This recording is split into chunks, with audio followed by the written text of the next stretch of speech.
अस्सलामुअलैकुम। कैसे हैं आप सब? उम्मीद करता हूं कि आप सब बिल्कुल ठीक होंगे।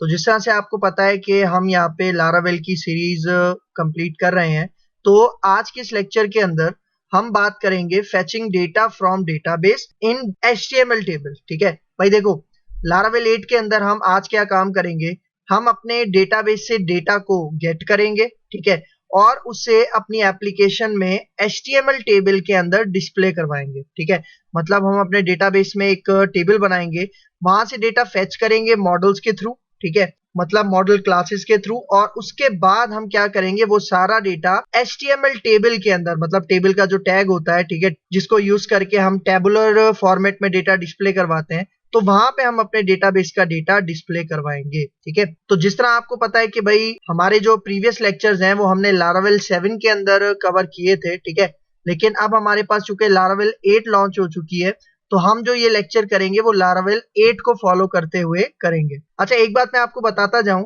कि लारावेल 7 और 8 में इतना कोई ज्यादा मेजर डिफरेंस नहीं है, ठीक है, जिसमें से एक डिफरेंस ये है राउटिंग का। ठीक है, मतलब लारावेल 7 के अंदर राउटिंग का कॉन्सेप्ट थोड़ा सा डिफरेंट था, लेकिन लारावेल 8 के अंदर राउटिंग का कॉन्सेप्ट थोड़ा सा डिफरेंट है। तो अगर किसी को लारावेल 8 की राउटिंग के बारे में नहीं पता, तो इस वीडियो से पीछे वाला जो लेक्चर है, प्रीवियस लेक्चर है, तो आप उसको देख सकते हो। ठीक है, तो इस लेक्चर के अंदर आज हम क्या क्या काम करने वाले हैं वो मैं आपको बता देता हूँ। यहाँ पे देखो, इस लेक्चर के अंदर ऑब्जेक्टिव्स क्या है। सबसे पहले मैं आपको बताऊंगा व्हाट इज मॉडल। ठीक है, मॉडल क्या होता है, क्योंकि आपको पता है कि जब भी हम लारावेल के अंदर डेटाबेस से डेटा फेच करवाते हैं ना, तो उसके लिए मॉडल होना बहुत ज्यादा जरूरी है, क्योंकि मॉडल ही आपके पास ऐसी क्लासेस होती हैं जो डेटाबेस के साथ इंटरैक्ट करती हैं, कम्युनिकेट करती हैं। ठीक है, फिर देखो यहाँ पे second point, how to make model in Laravel application. ठीक है, मतलब मॉडल को किस तरह से हम क्रिएट करते हैं, क्या उसके लिए कमांड होती है, उसकी भी हम बात करेंगे इसी लेक्चर में। फिर उसके बाद हम देखेंगे fetch data from database table using model. ठीक है, मतलब जो मॉडल हम बनाएंगे उसी मॉडल को यूज करके हम अपने डेटाबेस के अंदर जो टेबल है उसका डेटा किस तरह से फेच करते हैं और डिस्प्ले करवाते हैं, ये भी हम इसी लेक्चर में देखेंगे। फिर देखो next point, display database table इन एचटीएमएल टेबल। ठीक है, मतलब देखो जो भी डेटा मैं डेटाबेस के टेबल से फेच करवाऊंगा उसको मैं डिस्प्ले कहां पे करवाऊंगा, एचटीएमएल टेबल के अंदर डिस्प्ले करवाऊंगा। और एचटीएमएल टेबल का मतलब कि रोज एंड कॉलम्स के अंदर मैं डेटा डिस्प्ले करवाऊंगा। ठीक है, फिर आगे चलते हैं। अब यहाँ पे देखो सबसे पहले बात कर रहा है व्हाट इज मॉडल। ठीक है, मॉडल क्या होता है, देखो मैं यहाँ पे आपको समझाता हूँ।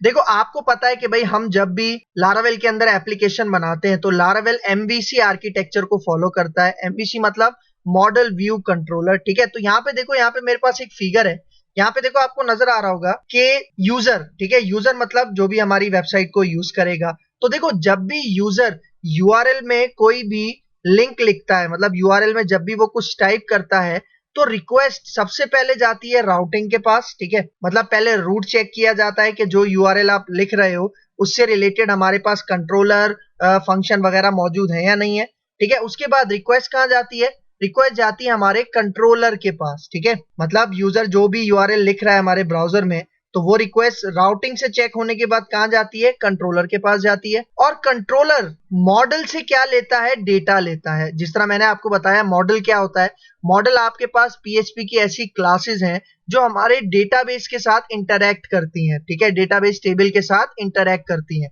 तो जब आपकी रिक्वेस्ट जाएगी कंट्रोलर के पास, ठीक है, तो कंट्रोलर देखेगा कि भाई मॉडल से डेटा लेना है, अगर मॉडल मौजूद है, ठीक है, तो मॉडल से हम डेटा लेंगे। और मॉडल क्या करता है, डेटाबेस से डेटा लेता है। ठीक है, तो वो डेटा हम कहां पे अपडेट करवा देते हैं, व्यू में अपडेट करवा देते हैं। ठीक है, इसका मतलब कंट्रोलर का ये काम है कि वो मॉडल से डेटा लेगा और कहां पे अपडेट कर देगा, हमारे व्यू के अंदर अपडेट कर देगा।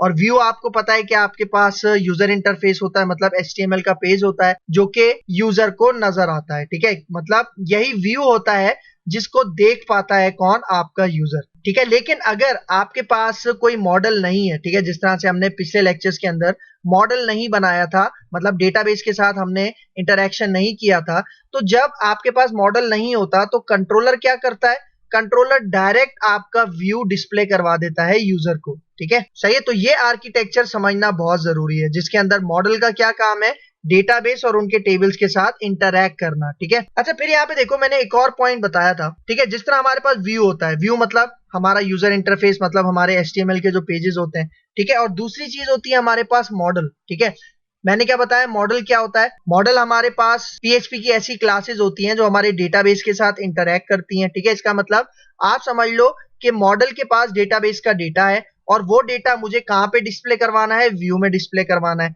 तो देखो, व्यू और मॉडल आपस में डायरेक्ट कम्युनिकेट नहीं कर सकते, ठीक है। मतलब व्यू डायरेक्ट मॉडल का डेटा अपने पास डिस्प्ले नहीं करवा सकता, ठीक है। बीच में हमारे पास एक बैकबोन होती है जिसको कहा जाता है कंट्रोलर, ठीक है।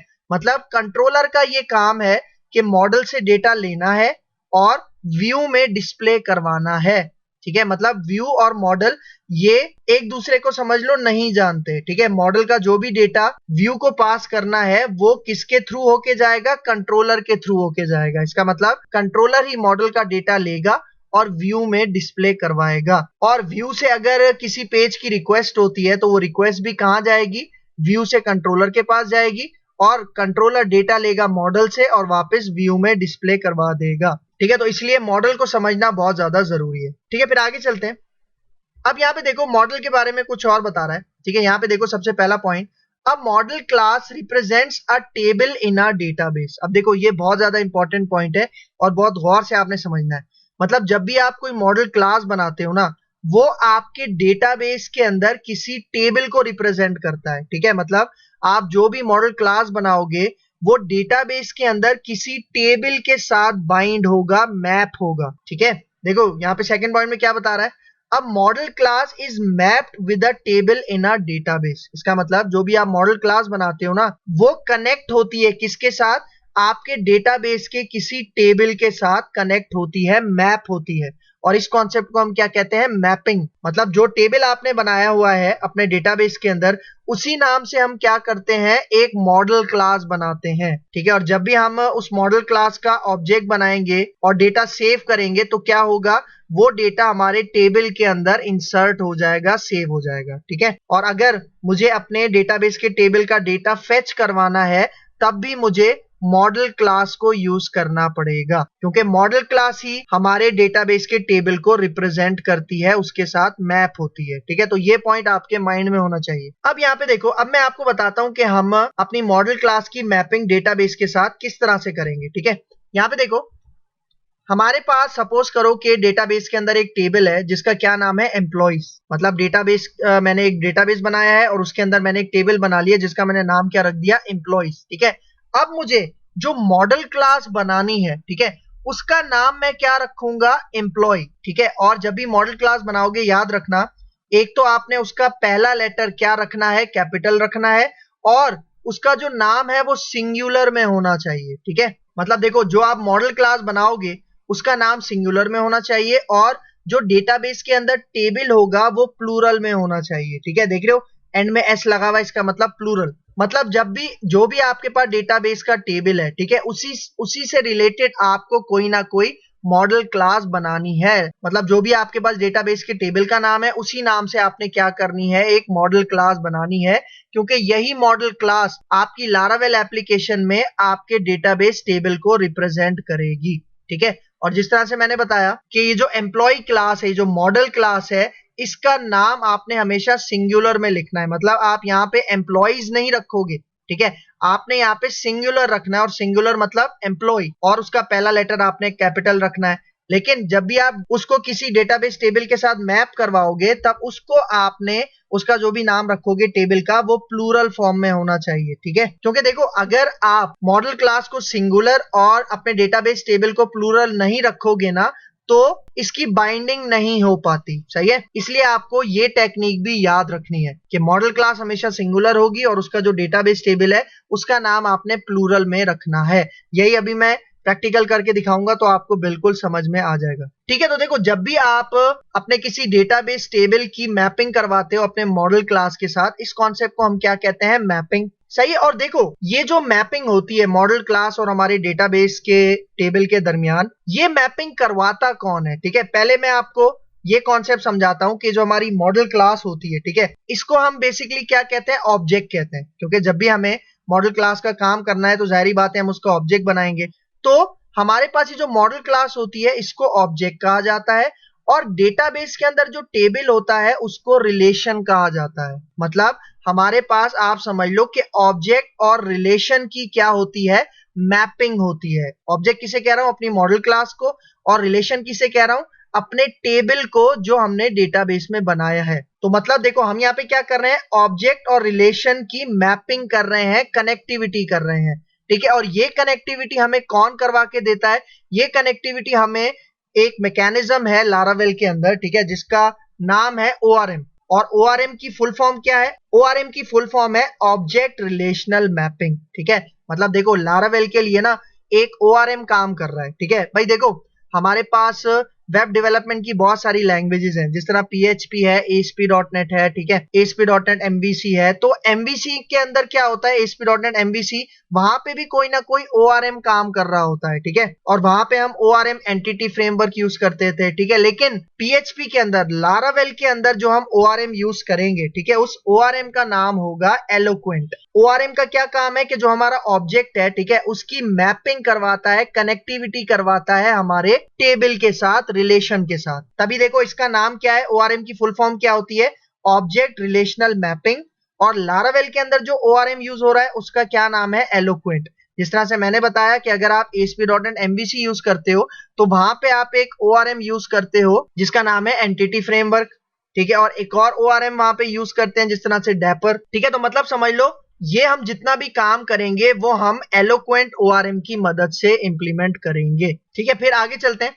अब यहाँ पे देखो पहला point, in MVC framework the letter M stands for model, ठीक है। जिस तरह से मैंने बताया M stands for model, V stands for view और C स्टैंड्स फॉर कंट्रोलर, ठीक है। फिर देखो second point, in Laravel model is a class that represents the logical structure and relationship of underlying database table. देखो यहाँ पे वही बात कर रहा है कि मॉडल क्लास आपके पास क्या होती है, मतलब मॉडल बेसिकली क्या होता है, मॉडल एक क्लास होती है जो आपके डेटाबेस के टेबल के साथ क्या होती है, कनेक्ट होती है। मतलब समझ लो कि आपका डेटाबेस का जो टेबल है, ठीक है, उसका जितना भी स्ट्रक्चर है, उसके जितने भी रिलेशनशिप्स हैं, ठीक है, वो हम मॉडल क्लास के थ्रू रिप्रेजेंट करते हैं अपनी लारावेल एप्लीकेशन के अंदर। फिर देखो third point, in Laravel each of the database table has a corresponding model that allow us to interact with that table, ठीक है। इसका मतलब लारावेल के अंदर क्या होता है कि आपके पास डेटाबेस के अंदर समझ लो 5 टेबल्स हैं, ठीक है। कितने टेबल्स हैं, 5 टेबल्स हैं।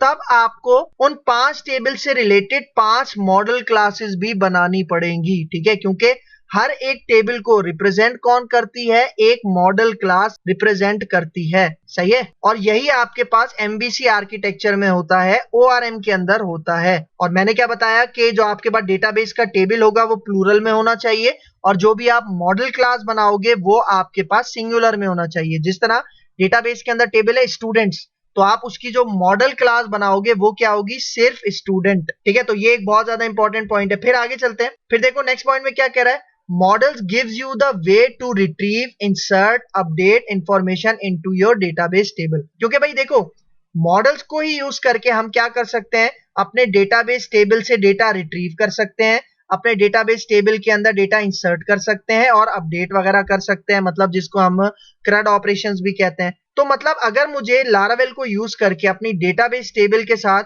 इंटरैक्ट करना है, अपने डेटाबेस के साथ इंटरैक्ट करना है, तो मुझे लाजमी मॉडल्स को यूज करना पड़ेगा, मॉडल्स क्लासेस बनानी पड़ेंगी, ठीक है। फिर आगे चलते हैं। अब यहाँ पे देखो next point, all of the Laravel models are stored inside models directory in app directory, ठीक है भाई। देखो Laravel 7 में क्या होता था कि जितने भी हमारे पास मॉडल क्लासेस है ना वो ऐप डायरेक्टरी के अंदर स्टोर होते थे। मतलब आप ऐप डायरेक्टरी को ओपन करते थे अपने प्रोजेक्ट में और आपको वहां पे मॉडल्स नजर आ जाते थे। लेकिन Laravel 8 के अंदर एक छोटी सी चेंजिंग ये हुई है कि ऐप के अंदर एक और डायरेक्टरी बनाई गई है जिसका क्या नाम है, मॉडल्स। इसका मतलब आप जितने भी मॉडल क्लासेस बनाओगे ना वो ऑटोमेटिकली ऐप के फोल्डर के अंदर एक मॉडल्स का फोल्डर होगा, उसके अंदर आपको सारी मॉडल क्लासेस मिलेंगी जो भी आप बनाओगे, ठीक है। तो एक ये इंपॉर्टेंट पॉइंट आपने याद रखना है। फिर आगे चलते हैं। तो देखो अब हम स्टार्ट करते हैं इसका प्रैक्टिकल वर्क, ठीक है। अब देखो प्रैक्टिकल वर्क स्टार्ट करने के लिए हमें कुछ स्टेप्स को फॉलो करना है। अगर आपने ये स्टेप्स याद कर लिए तो आप इजीली डेटाबेस के साथ कनेक्टिविटी कर लोगे लारावेल एप्लीकेशन के अंदर। तो देखो सबसे पहला पॉइंट स्टेप 1, ठीक है। स्टेप 1 के अंदर आपने क्या करना है, create a controller using this command, ठीक है। सबसे पहले तो हमें कंट्रोलर बनाना है। बहुत ही ज्यादा इंपॉर्टेंट। तो कंट्रोलर हम कैसे बनाते हैं, देखो PHP artisan make colon controller और फिर कंट्रोलर का नाम, ठीक है। ये कमांड हम टाइप करते हैं तो क्या होता है, हमारा कंट्रोलर बन जाता है।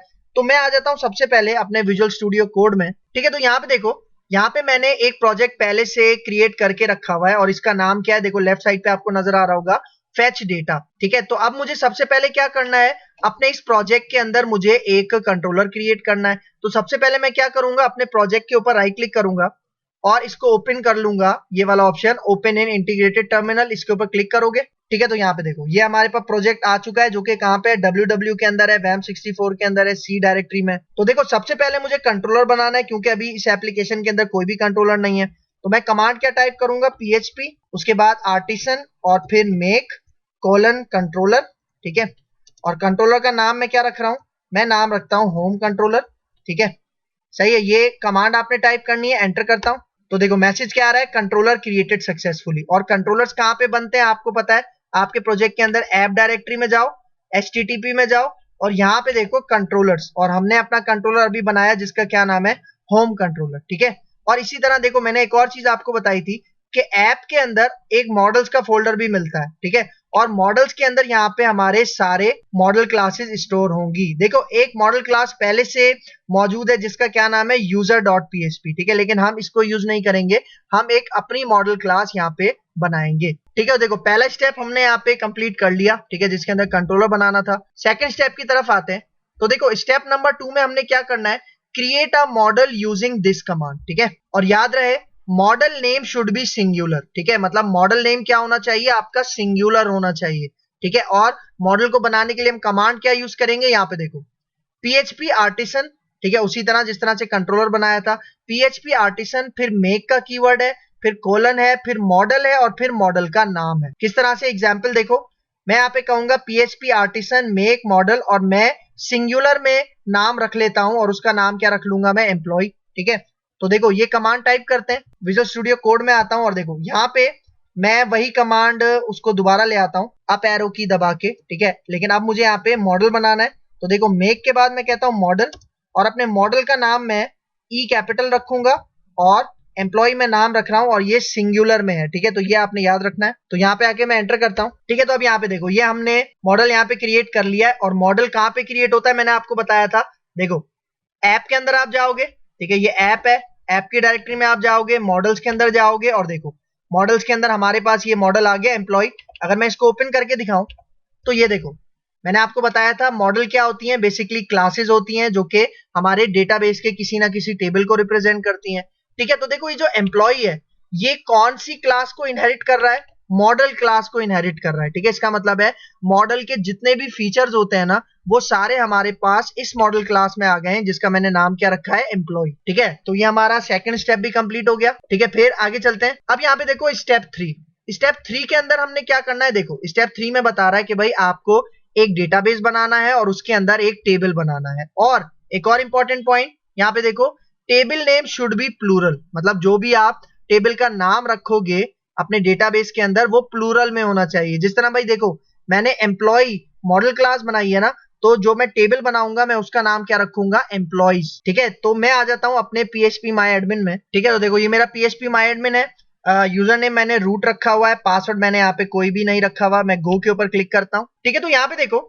लेफ्ट साइड पे यहाँ पे मेरे पास एक मैंने डेटाबेस बनाया हुआ है, ठीक है। बहुत सारी डेटाबेस हैं लेकिन मैं यहाँ पे एक डेटाबेस यूज कर रहा हूँ, देखो इसका क्या नाम है, प्रैक, ठीक है। मैं इसको एक्सपेंड करता हूँ तो देखो इस प्रैक वाले डेटाबेस के अंदर बहुत सारे टेबल्स हैं। अब देखो यहाँ पे मैंने पहले से एक टेबल बनाया हुआ है और उसका नाम मैंने यहाँ पे प्लूरल में रखा हुआ है, क्या रखा हुआ है, एम्प्लॉइज, ठीक है। तो देखो अब मैं एम्प्लॉइज के ऊपर यहाँ पे क्लिक करता हूँ, इसका डेटा आपको दिखा देता हूँ, ठीक है। अब यहाँ पे देखो ये एम्प्लॉइज का टेबल है, इसके अंदर तकरीबन 5 कॉलम्स हैं, आईडी, नेम, जेंडर, एज और डिपार्टमेंट नंबर। मतलब एम्प्लॉय का आईडी क्या है, नेम क्या है, जेंडर क्या है, एज और उसका डिपार्टमेंट नंबर कौन सा है, ठीक है। तो अब इस टेबल के साथ मैं इंटरैक्ट करूंगा, ठीक है। और इस टेबल का नाम देखो प्लूरल में है एम्प्लॉइज, और इसके लिए जो मैंने मॉडल क्लास बनाई है उसका नाम मैंने सिंगुलर में रखा था, एम्प्लॉय, ठीक है। देखो तभी हमारे पास मैपिंग हो पाएगी, कनेक्शन हो पाएगा, ठीक है। तो देखो हमारा ये थर्ड स्टेप भी हो गया, ठीक है। इसके अंदर मैंने एक डेटाबेस बनाया है जिसका नाम है प्रैक, और टेबल मेरे पास ऑलरेडी मौजूद था और उसका क्या नाम है, एम्प्लॉइज। ठीक है, फिर आगे चलते हैं नेक्स्ट स्टेप की तरफ। अब यहाँ पे देखो स्टेप नंबर 4। अब देखो स्टेप नंबर 4 में बहुत ज्यादा इंपॉर्टेंट स्टेप, देखो क्या कह रहा है, add your database information in .env file. ठीक है भाई, देखो जब भी आप लारावेल एप्लीकेशन बनाते हो ना, तो हमारे पास एक एनवायरमेंट फाइल होती है, ठीक है, जिसका नाम क्या होता है, .env फाइल। और इसके अंदर हमारी जितनी भी इंफॉर्मेशन होती है ना हमारी लारावेल एप्लीकेशन की, जिस तरह से डेटाबेस की इंफॉर्मेशन होती है और भी बहुत सारी इंफॉर्मेशन होती है, वो सारी हमारे पास env फाइल के अंदर स्टोर होती है। ठीक है, इसका मतलब अब मुझे अपनी डेटाबेस की जितनी भी इंफॉर्मेशन है वो यहाँ पे env फाइल के अंदर पुट करनी है। ठीक है, डेटाबेस की इंफॉर्मेशन, फॉर एग्जांपल डेटाबेस का नाम, ठीक है,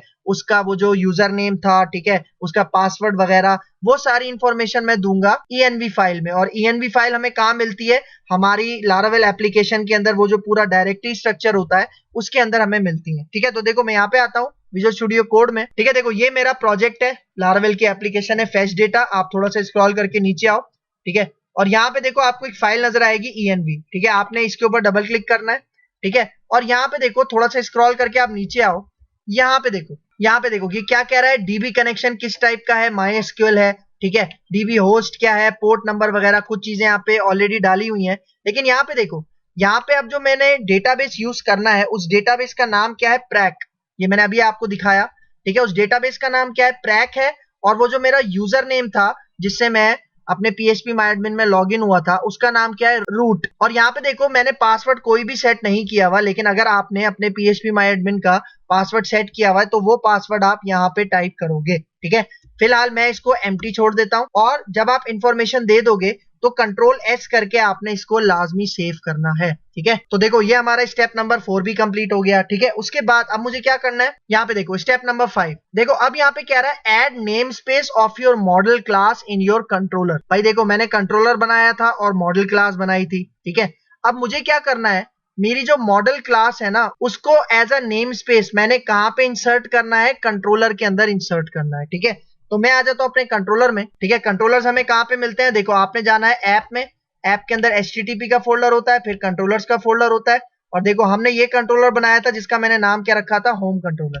ठीक है, तो यहाँ पे देखो अब मुझे क्या करना है, मुझे अपने इस कंट्रोलर के अंदर ये जो टॉप है यहाँ पे मुझे अपने मॉडल, वो जो मैंने मॉडल क्लास बनाई थी उसके नेम स्पेस को यहाँ पे इंपोर्ट करना है। ठीक है, पहले मैं यूज का कीवर्ड यूज करूंगा, फिर मैं क्या बताऊंगा कि भाई हमारी वो जो मॉडल क्लास है एम्प्लॉय, वो कहाँ पे मौजूद है, वो ऐप के अंदर मौजूद है। और ऐप के अंदर एक फोल्डर है मॉडल्स का, और मॉडल्स के अंदर वो मॉडल क्लास है जिसका नाम क्या है, एम्प्लॉय। देखो अगर आपने ये वाला नेम स्पेस, अपने मॉडल क्लास का नेम स्पेस इस तरह से ऐड नहीं किया तो आप इस क्लास को अपने कंट्रोलर में यूज नहीं कर पाओगे। और एंड में आपने लाजमी यहाँ पे क्या लगाना है, सेमीकोलन लगाना है, टर्मिनेटर लगाना है। ठीक है, सही है, क्योंकि हम अपनी मॉडल क्लास को यूज कहाँ पे करेंगे, अपने कंट्रोलर के अंदर करेंगे, इसलिए ये लाइन आपको लिखना बहुत ज्यादा जरूरी है। ठीक है, फिर आगे चलते हैं। और देखो यहाँ पे एग्जाम्पल में भी बताया हुआ है कि इस तरह से आपने अपने कंट्रोलर के अंदर अपनी मॉडल क्लास को यूज करना है, उसके नेम स्पेस को ऐड करना है। ठीक है, फिर आगे चलते हैं नेक्स्ट स्टेप की तरफ।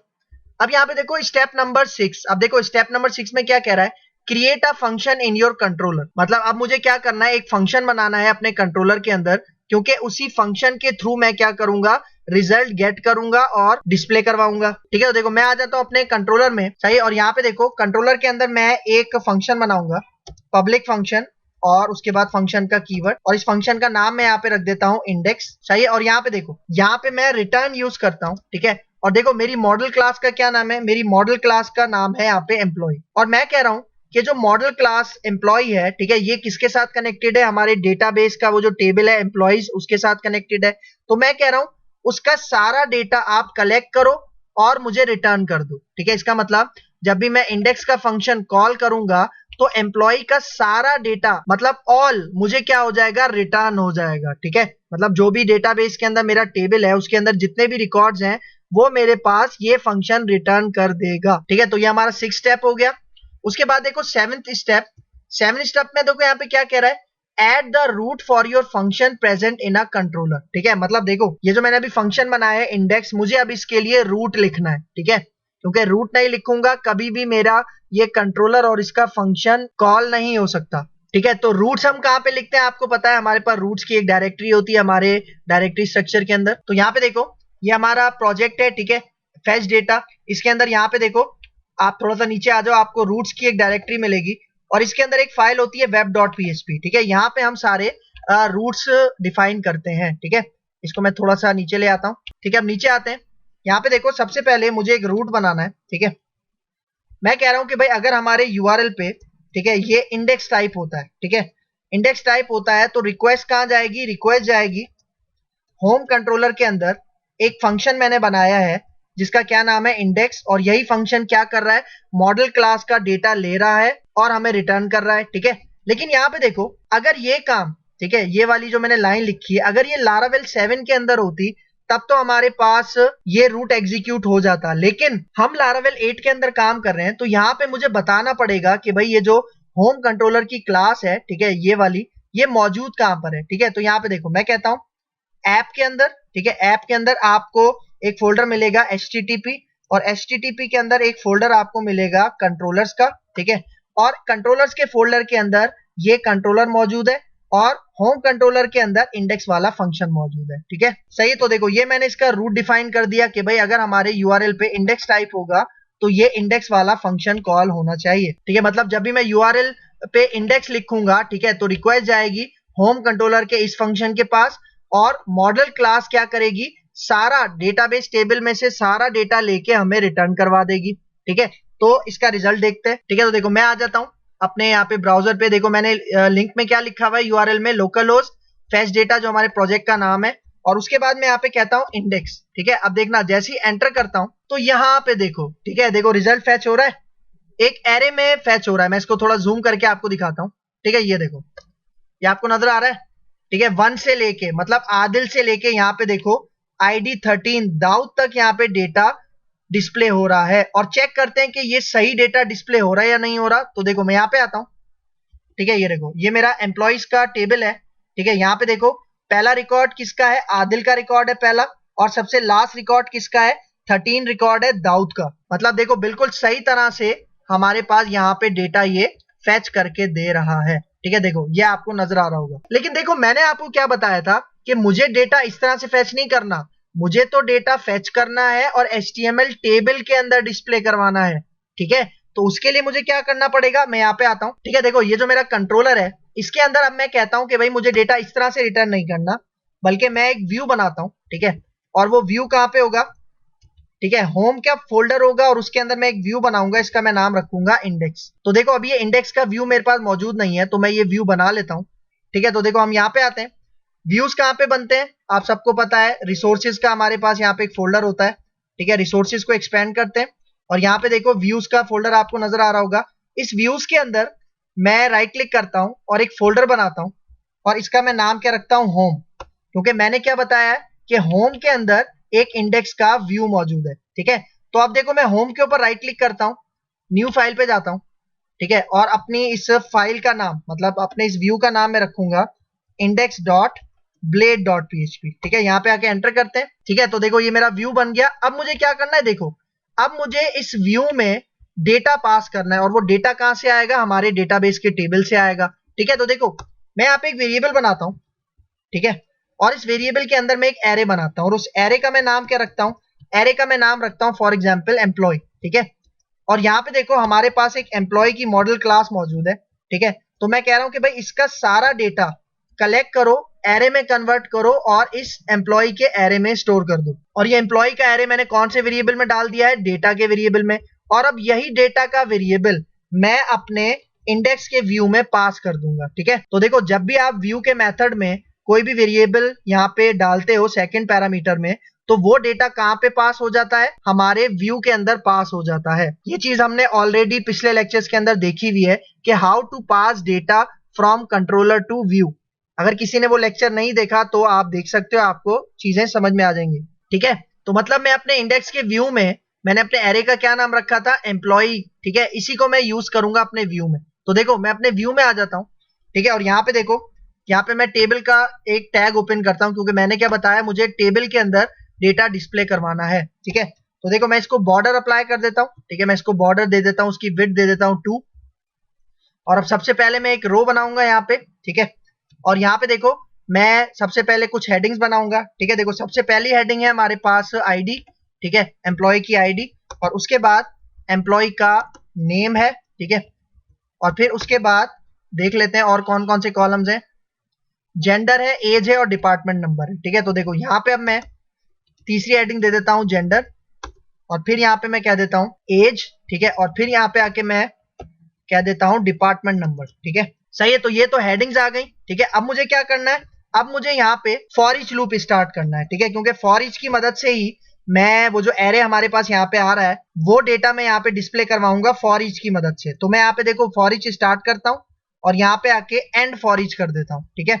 और अब इसके अंदर जो हमारा एरे है, ठीक है, देखो उसका क्या नाम है, एम्प्लॉय, ठीक है। और ये एरे कहाँ से आ रहा है, ये एरे आ रहा है हमारे इस कंट्रोलर में से, मैं आपको दिखा देता हूँ, ठीक है। देखो ये एरे है, इसका नाम क्या रखा था मैंने, एम्प्लॉय, और यही मैंने डेटा में रख के इंडेक्स पे पास किया था। और इस एरे में डेटा कहाँ से आ रहा है, देखो इस एरे में डेटा आ रहा है आपके पास मॉडल क्लास से, और मॉडल क्लास किसको रिप्रेजेंट कर रही है, वो जो एम्प्लॉयज का टेबल मौजूद है हमारे डेटाबेस में। सही, तो अपने व्यू में आते हैं, और अब देखो मैं कह रहा हूं एम्प्लॉय का डेटा 1 बाय 1, ठीक है, पास होता जाए यहाँ पे, ठीक है। इसका मैं नाम रख देता हूँ शॉर्ट में ईएमपी, मतलब एम्प्लॉय, ये जो हमारे पास एरे है इसकी फर्स्ट रो कहाँ पे चली जाएगी, ईएमपी में चली जाएगी। फर्स्ट रो आपको पता है कौन सी थी, आदिल वाली, तो आदिल वाली रो पहले इधर चली जाएगी, फिर वो प्रिंट हो जाएगी। इस तरह से हम सारा काम करेंगे। तो देखो फॉर ईच के अंदर मैं टीआर का टैग स्टार्ट करता हूँ, और टीआर के अंदर मैं टीडी का टैग स्टार्ट करता हूँ, और टीडी में मैं यही वेरिएबल, ठीक है, इस वेरिएबल का मैंने क्या नाम रखा है, ईएमपी, ठीक है। और बेसिकली ये भी आपके पास एक एरे है, तो मैं यहाँ पे बताऊंगा कि ईएमपी में से जो आईडी है वो यहाँ पे फर्स्ट कॉलम में डिस्प्ले होनी चाहिए, ठीक है। इसी लाइन को मैं कॉपी करता हूँ, टीआर के अंदर यहाँ पेस्ट करते हैं, और फिर मैं कहता हूँ दूसरा कॉलम क्या था, नेम वाला, और उसके बाद थर्ड कॉलम, ठीक है, हमारे पास था जेंडर, ठीक है। और इसके बाद जो फोर्थ हमारे पास कॉलम था वो था हमारे पास एज, और लास्ट जो कॉलम था, लास्ट कॉलम था उसको मैं यहाँ पे कहूंगा डिपार्टमेंट नंबर। मतलब देखो हमारे पास वो जो 13 रोज हैं वो 13 रोज कहाँ पे आ जाएंगी, इस एरे में, और 1 बाय 1 ईएमपी के पास आती जाएंगी, और हर रो के अंदर से ही जो 5 कॉलम्स हैं वो मैं रिट्रीव करता जाऊंगा, ठीक है। और ये सारा डेटा हमें टेबुलर फॉर्मेट में डिस्प्ले हो जाएगा, ठीक है। तो अब देखो अब यहाँ पे आते हैं, और यहाँ पे अब मैं पहले इसका जूम खत्म करता हूँ, ठीक है, जूम आउट करते हैं 100%, और अब मैं इसी व्यू को दोबारा रिफ्रेश करता हूं। तो अब देखो, ठीक है, थोड़ा सा जूम करते हैं, यहाँ पे देखो, मतलब अब ये सारा डेटा कहां से फेच होके आ रहा है, हमारे डेटाबेस के टेबल से फेच होके आ रहा है, एचटीएमएल टेबल के अंदर। अच्छा एक और चीज मैं आपको बताता जाऊं भाई, देखो फॉर एग्जांपल यहाँ पे देखो, यहाँ पे मेरे पास ये जो प्रैक वाला डेटाबेस था, ठीक है, इसके अंदर देखो सिर्फ एम्प्लॉइज का टेबल नहीं है, इसके अंदर और भी बहुत सारे टेबल्स हैं, ठीक है। यहाँ पे देखो एक टेबल है एसटीडी, एसटीडी मतलब स्टूडेंट, तो देखो यहाँ पे मेरे पास तकरीबन 4 रोज हैं। अगर मुझे स्टूडेंट का डेटा गेट करना है अब, ठीक है, मतलब अब मैं कह रहा हूं मुझे एम्प्लॉइज का डेटा गेट नहीं करना, बल्कि ये जो एसटीडी वाला हमारे पास टेबल है इसमें से डेटा गेट करना है, तो मुझे क्या करना पड़ेगा, यहाँ पे देखो मैं आता हूं अपनी मॉडल क्लास में, ठीक है। देखो मॉडल क्लास का क्या नाम है, एम्प्लॉय, ठीक है, और इसके अंदर देखो यहाँ पे मैं एक पब्लिक वेरिएबल बनाता हूँ, ठीक है, और उस वेरिएबल का नाम है टेबल। और यहाँ पे अब मैं कह रहा हूं कि भाई मुझे कौन सा टेबल चाहिए, जिसका नाम है ये एसटीडी, मतलब अब मुझे एम्प्लॉइज का टेबल फेच नहीं करवाना, बल्कि देखो मैंने यहाँ पे वेरिएबल डिक्लेयर किया, और उसके अंदर वो जो मेरा प्रैक का डेटाबेस है, मैं कह रहा हूं उसके अंदर जो एसटीडी वाला टेबल है ना, उससे मुझे डेटा चाहिए। तो यहाँ पे देखो अब ये जो एसटीडी वाला आपके पास टेबल है इसके अंदर 3 कॉलम्स है, आईडी, नेम और जेंडर, ठीक है। तो देखो मैं अपने व्यू में आता हूं, ठीक है, यहाँ पे देखो ऊपर चलते हैं, ठीक है, देखो सिर्फ आईडी, नेम और जेंडर इनको मैं रहने देता हूं, ठीक है, बाकी मैं इसको कमेंट कर देता हूं, ठीक है। देखो ये जो 2 टीएच थे इसको कमेंट कर देता हूं, और यहाँ पे देखो ये जो 2 टीडी है, ठीक है, इसको भी मैं कमेंट कर देता हूं, ठीक है। तो पहले आप कंट्रोल// करो, इसको कमेंट कर दो, और अब इसके ऊपर लारावेल के कमेंट भी लगाने, ठीक है। तो लारावेल के कमेंट आप किस तरह से लगाते हो, ठीक है, इस तरह से जहां से कमेंट स्टार्ट करना है वहां पे आप ये लगाओगे, और जहां पे आपको कमेंट एंड करना है, ठीक है, वहां पे आप ये कमेंट लगाओगे, ठीक है। ये बेसिकली ब्लेड सिंटैक्स के कमेंट्स हैं, ठीक है। देखो अब इसको सेव करते हैं, और अब मैं यहाँ पे आता हूँ, ठीक है, अपने इसी पेज को रिफ्रेश करता हूँ। तो आप देखो ये देखो अली, जैन, सना और दानिश ये कौन से टेबल से आ रहे हैं, यहाँ पे अगर आप देखो ये इस एसटीडी टेबल में से आ रहे हैं, ठीक है, देखो नजर आ रहा है, ये सारा रिकॉर्ड कहाँ से फेच हो रहा है? एसटीडी टेबल में से फेच हो रहा है। ठीक है, तो ये था लारावेल 8 के अंदर हमारा लेक्चर, जिसके अंदर हमने देखा fetching data from database and display in HTML table. तो अगर आपको मेरी ये वीडियो समझ आई हो, लेक्चर पसंद आया हो, तो मेरे चैनल को लाइक कीजिए, शेयर कीजिए, सब्सक्राइब कीजिए और मुझे अपनी दुआओं में याद रखिए। तो मिलते हैं इंशाल्लाह नेक्स्ट लेक्चर के अंदर। तब तक के लिए मुझे दीजिए इजाजत। अल्लाह हाफिज।